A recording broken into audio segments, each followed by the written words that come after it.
What's going on, everybody? It's your boy Jiro back in on video, back in on reaction. Today we got the deadly civil war in Toronto, Jane and Finch. Let's get into it. Let's do it.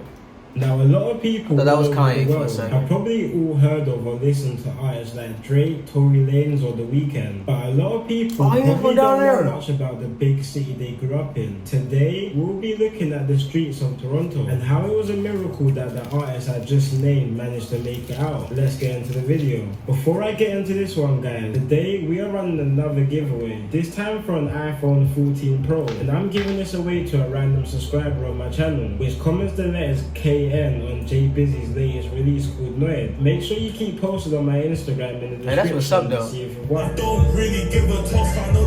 put his boy on. You know how many people gonna try the internet?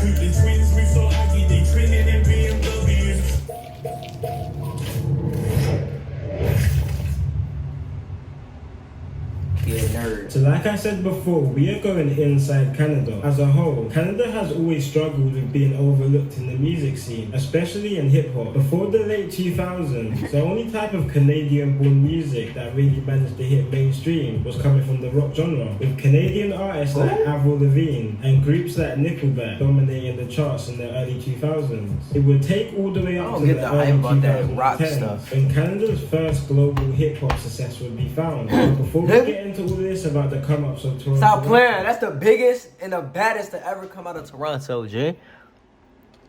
Come on, bro. I don't care what nobody got to say. He the best, man. The way he do things is just crazy. It's like, that's him. And I don't want to hear, oh, well, Drake stole people's music and Drake had writers. Well, tell me why Nelly had somebody write his whole album besides 2 songs. Everybody does it. Polo G, Martin and Gino. Future writes for people. You know what I'm saying? You don't just throw that on my boy name. Just don't do that. Don't play like nobody else do it. Like, it happens, man. You feel me? It happens, man. Let's look into the dangerous streets young Toronto have to come up on. And one of the most notorious areas in the greater Toronto area is around an hour away from downtown Toronto in a neighborhood called Jane and Finch. And outsiders look at Toronto, it's easy to focus on the big skyscrapers and modern buildings in downtown Toronto. But Toronto is a massive city, with it being around 4.5 times bigger than London. So far away from the modern and exciting inner city, there's areas like Jane and Finch. Now, Jane and Finch doesn't have the best reputation in Toronto. It's quite notorious for being a low-income and crime-ridden neighborhood, to say the least. And a lot of this is due to a big divide in the neighborhood, which has haunted the area in the last few decades. See, Jane and Finch isn't seen as one whole area. The neighborhood has been split into 2 sides, one being North Jane and Finch, and the other being South Jane and Finch. And both sides don't have the best relationship with each other. Dating all the way back to the 90s, there's always been a big rivalry between both sides. There's been many attempts throughout the years to die down tension. Now, mind you, I know a lot of this information, but I have forgotten some of it because it's been like 2 years since I really, you know what I'm saying, reacted on Toronto. So that's why I'm really sitting here, you know what I'm saying, doing these videos so I can, you know what I'm saying, refresh my memory. Like one concert in 2001, which was held to bring both sides under one roof. But this didn't end well, with 2 men being shot dead when the concert came to an end. See, Jane and Finch's gang history runs real deep. The north side of Jane and Finch are Crips, and the south side are Bloods. And as you probably know, Bloods and Crips normally don't have the best relationship. So let's first look at north side Jane and Finch, home to the Crips. Now, just like there are 2 sides of Jane and Finch, there are also a lot of small residential areas inside the neighborhood. There are still some residences inside Jane that don't get along with other residences inside their own half of the neighborhood. One residence, which is probably the most infamous inside North Jane and Finch, is an area called Driftwood. Now, Driftwood is home to the first big music movement coming out of Jane and Finch, from some Driftwood Crips, who now go by the name of Wasgang. And the first artist to really put on for the group was a Driftwood artist called Robin Banks, who burst onto the scene in early 2015 with songs like Up Next, which pioneered a new trap wave sound to Toronto. But it wouldn't be long until someone from Robin Banks' crew would be like a true religious song after a Crip from Driftwood called Wassy was shot dead on July 25th, 2015. Wassy grew up in the Driftwood area, and early on in life started finding himself in trouble with the law, which led him to being in and out of jail from a young age. age. But on June 28, 2015, Wassy would take his life of crime to the next level. Around 6 a.m., Wassy and his friend would find themselves going to an apartment party near downtown Toronto. But it would only be an hour after the two stepping in the party that, according to Wassy's friend, Wassy took interest that another party goer's gold watch and chain. An altercation happened which ended with two men being shot dead and Wassy and his friend making a run for it. Wassy and his friend became main suspects for the murder. The CCTV footage was found of the pair leaving the apartment straight after the murder. CCTV footage even captured Wassy and his friend reenacting the murder while they was leaving the apartment in the lift. Wassy's friend handed himself in after they were wanted, but Wassy had other ideas and went on the run. Most people, when they're on the run for a murder, they would normally hide out or move to a low-key part of the country. Isn't that what's expected? You know what I'm saying? Let's just be honest right here. You know what I'm saying? Who in their right mind would just, oh yeah, I'm finna walk down to the police station and turn myself in? Especially fighting a murder. You got me. Yeah, you're crazy. Or even attempt to leave just the country completely. Ain't no other way around that. Different plans and was just living like any other person in the city would, going clubbing in downtown Toronto and still enjoying life. But this was short-lived. With less than a month after the double murder, there were reports that Wassy was inside the club in Toronto. I remember and in no time, several undercover officers were waiting outside the club, ready to catch him. Wassy left the club and got into a car, and this was when undercover officers made their move, blocking in the vehicle. But stuff went left when the shots started firing between the police officers and Wassy, with a shot ending up hitting Wassy in the chest, sadly killing him. Wassy was loved and respected a lot, especially in his Driftwood area, with Robin Banks and his crew even renaming their music to Gas Gang in remembrance to him. And a lot of members even started rocking gold chains with a pendant of his face on it. Wassy's crazy story brought a lot of attention towards North Jane and Finch, and there was only more. So that's North Jane and Finch. Okay, we locked in, we got that down. So Wassa, North to the area after another double murder took place and after party of the biggest Toronto rapper Drake's OVO festival. Every year, Drake holds a massive festival in Toronto and invites some of the biggest artists to perform to his home city, creating one of the biggest events in Toronto. And the nightclub in Toronto called Music Nightclub was hosting the after party, which a few high-profile people were attending. But somehow, despite all the security and police guarding the club, someone managed to get inside the club and let off several shots, hitting a man who went killing him inside the club. After the shots, people started to disperse outside the club, but shooting continued outside, with several shots hitting random civilians trying to escape the carnage. Sadly, one of these shots ended up hitting a young woman who was desperately trying to get into a cab to escape the bullets. Slugger was linked to the Crips in an area called Rexdale, who have a feud with the Crips in Driftwood. Now, a few months after this week of madness, Robin Banks, alongside some of his friends from Driftwood, what is going on here? More than they probably thought. The song named Was Gang dropped in November 2015 and quickly amassed millions of views on YouTube, bringing listeners from all over the world in probably their first introduction into real Toronto street music, showcasing the road to Robin Banks and another rapper who soon after would take over the Toronto rap game called Presser. In this song, Presser really stood out over everyone else with his unique high-pitched voice and baby face, creating an early buzz for himself. Presser started making more noise in 2016, releasing songs like Demiano and TBH, getting millions of views. That boy Presser came up. I just seen him the other day. I forgot who he going on tour with. He going on tour with a big rapper. Y'all know in the comment section down below if y'all know or seen that post. You know what I'm saying? I got my Instagram deactivated and all of that right now.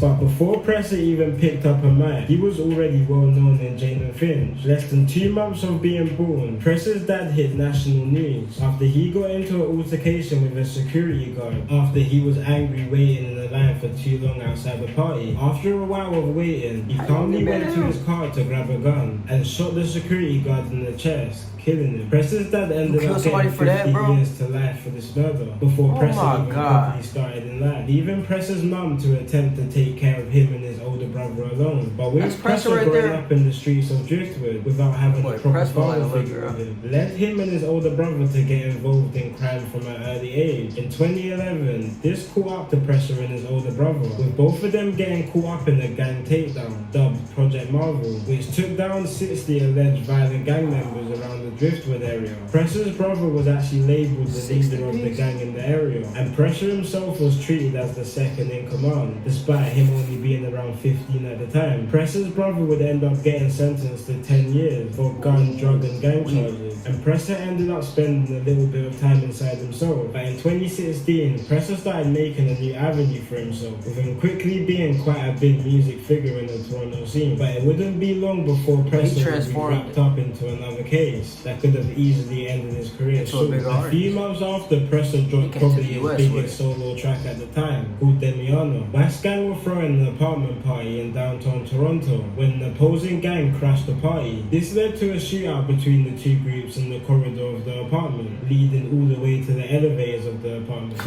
After this, allegedly West Gang members invited over two 17-year-old boys to an apartment who they thought tipped off their ops about their party. When the two boys got to the apartment, they were subjected to some quite crazy stuff. It was said they were tied to a chair so they couldn't escape and were regularly beaten. They were even forced to play Russian roulette with a loaded handgun. This went on for around 48 hours until they moved to another location, which even happened to be one of the kidnappers' home addresses. While one of the kidnappers' family was still inside and living inside the property, it was claimed that the two boys were even forced to do sexual acts on each other. The kidnappers, after some time, demanded the family members of the two boys for $3,000 for their release, and a further $10,000 for the videos of them two doing sexual acts not to be posted online, which was eventually paid out, and the boys were released. Now, Presser actually got charged with the kidnapping case they weren't going after the release. We still know about it though, but managed to bail out while police were still collecting evidence and everything. And when Presser came out, he started showing that he wasn't playing around with his music career, dropping tracks throughout the rest of 2016, hitting millions of views, which at this point was hella rare for a Canadian rapper. Drake even co-signed Presser, eventually taking him out to tour with him in Europe, leading everyone in Canada to think that they have a new superstar on their hands. Robin Banks was also doing his thing, dropping tracks like Priceless, which was easily one of the hottest tracks coming out of Toronto in 2016. And Robin Banks continued to drop bangers in the first half of 2017. On the 14th of April 2017, Robin Banks' music career was put on hold. Robin Banks' friend was celebrating his birthday in a shisha bar up in the city, so Banks pulled up to the bar to show some love to his friend, but someone in the bar must have gave the drop that Robin Banks was there, because when Banks and some of his friends went outside the bar to smoke, two men were waiting outside in a blacked out car, and there were several shots hitting 3 people, but mostly targeting Robin Banks. Banks was shot 9 times in his legs, stopping him from being able to run away from the shots, but a final shot to the neck dropped him to the ground, and Robin Banks was rushed to hospital in a life-threatening condition. When the news came out, quite a few reports on social media were claiming that Robin Banks had lost his life to the shots, but luckily Banks managed to power through, eventually waking up a couple days afterwards thanks to his treatment. Banks started doing well in hospital, where friends and family were looking forward to a full recovery, but around a month later, the news broke that Robin Banks may never be able to walk again.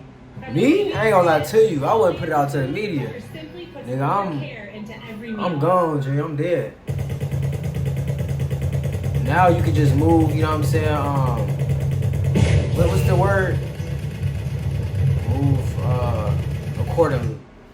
With shots to his legs, literally crippling him, leaving him in a wheelchair. But this didn't stop him, with him still releasing tracks and continuing to grow his up-top label, despite him literally being paralyzed, which is quite inspiring. Man, but Robin Banks was left with a better fate than a lot of rappers in his area. Toronto throughout the years had quite bad luck with their rappers. It kinda seems like there's a curse going around. Anytime it looks like a rapper is on his way up, they always end up dying or getting caught up in a really bad case. Back around the same time, Presser was arrested for his kidnapping case. A new up-and-coming rapper from a nearby opposing area to West Gang, called Sizzler, was shot and killed days after he released his biggest track called Realist in the Sits. Another rapper from the same area as Sizzler was...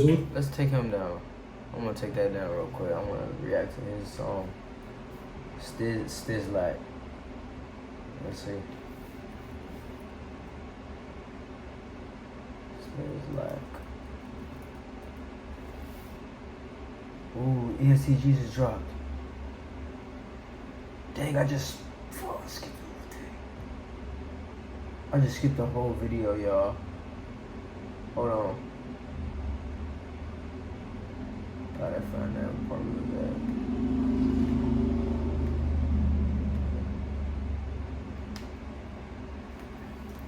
Is on his way up. They always end up dying or getting caught up in a really bad case. Back around the same time, Presser was arrested for his kidnapping case. A new up-and-coming rapper from a nearby opposing area to West Gang called Sizzler was shot and killed days after Some he people released just can't his handle biggest people track going with up. Realist in the Sits. Another rapper from the same area as Sizzler was also shot dead in 2017 called Young Dubs. Around the same time of Young Dubs' murder, another West Gang rapper called YG was a top suspect in the shooting which left an opposing gang member dead, and he went on the run to America. And yet again, another West Gang rapper by the name of FB was remanded for a case where him and 3 other men allegedly ran up an illegal marijuana dispensary, pistol whipped a worker, and tying up any staff members inside the shop in plastic restraints until the police pulled up and they escaped. But one of the biggest losses to come from the Toronto rap scene came on June the 30th, 2018. A rapper called Smoke Dog. Now in 2018, forgot about Smoke Smoke Dog was one Dog. of the biggest things coming out of Toronto. He was coming out of a neighborhood called Regent Park. In the comment section down below, let me know who is he into it with. They group.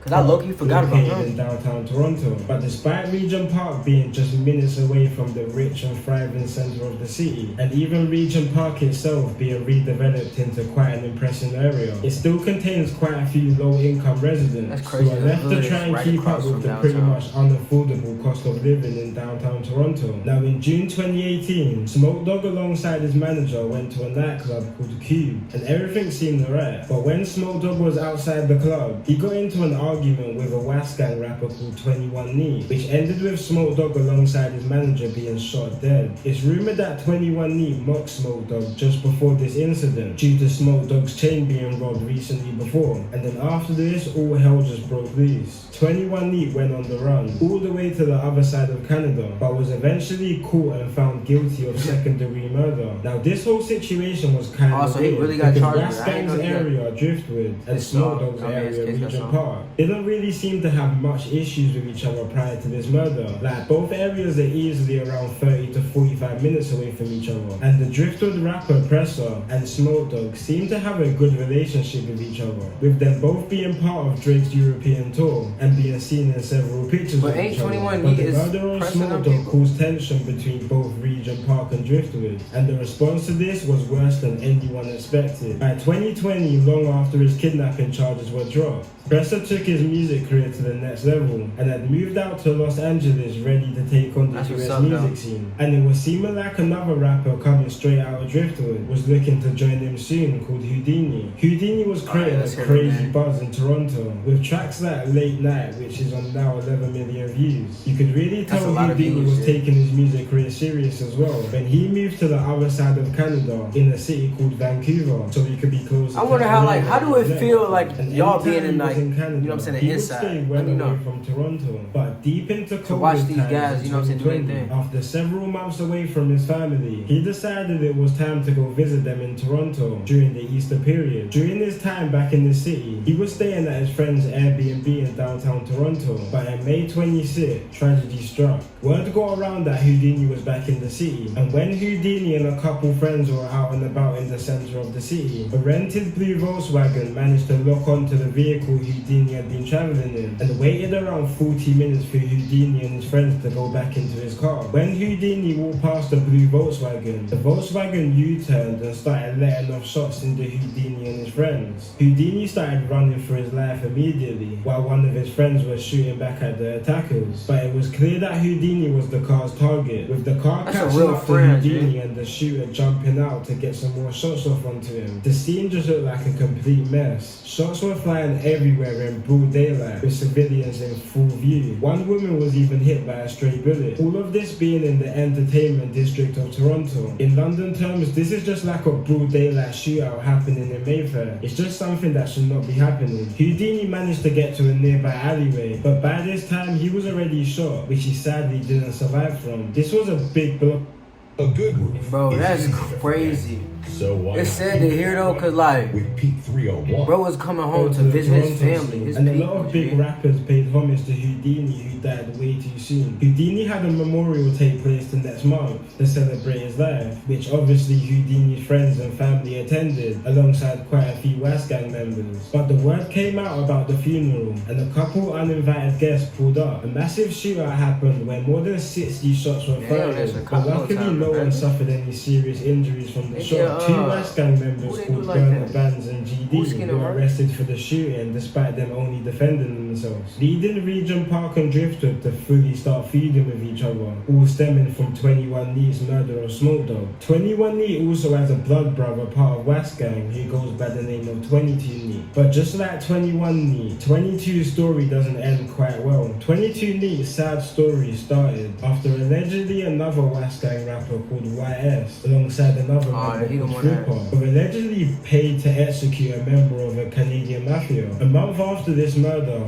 the West Gang rapper YS was found dead himself in an execution-style murder, all the way on the other side of Canada. I Now, remember this story allegedly, too. 22 Neat has something to do with this murder, and a couple days after, 22 Neat was found dead himself. In quite a crazy month That was of a crazy events. story. Now we're in 2023, and Jane and Finch are left wondering how big some of these Northside artists Bench. could have been if they stayed alive. Press is still holding it down for the north side of Jane and Finch, setting up camp in LA and So you just not gonna mention Northside Bench? Robin Banks doesn't release too much anymore, focusing on other ventures while still being paralyzed. That's so crazy. Another West Gang rapper He gonna who show went him, but by don't the say name nothing about him. Pull Up Twin was a victim of a triple murder inside an apartment party in downtown Toronto. It's even alleged that he actually killed the two other victims in the triple murder and then shot himself in the head after realizing what he had done. But he still has a twin that still raps till this day. The south I side remember of that. Jenna Finch has always struggled a bit with I read producing some of big these rappers. videos. One rapper which has seen quite a bit of success is a rapper called LB Spiffy, who was actually one of the first underground Toronto rappers I've listened to back in 2017 to 18. Another up and coming rapper coming out of South Jane was NHS JJ, but sadly yet again he was a victim of a murder in 2020. But the hottest rapper coming out of South Jane is definitely a rapper called Doovie, who You know started what, seeing friends, though? nationwide success after his hit single called Nightmares. Hopefully I we was start getting to scared see a little more bit. underground Toronto I was rappers just about to making out mention of it. Toronto like Presser. And let me know in the comments if you want me to I was come. just finna say, so we just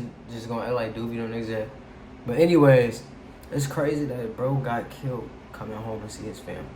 And then some people gonna be like, well, that's why you get your family flown out, don't always go back home. But it's like, yeah, you famous and got all the money, but like, bro, he human, bro. He wanna go home to his family. He wanna feel like, you know what I'm saying? It's nothing like your hometown, cause it's just like, it's where you came from. You grew up. You know what I'm saying? You know everything, the area. You know what I'm saying? You just want to feel that homey feel. You know what I'm saying? Even though you built the home somewhere else. You know what I'm saying? But it's just like, it's not the same. But tell me your thoughts down below. It's been your boy Jerry. Go.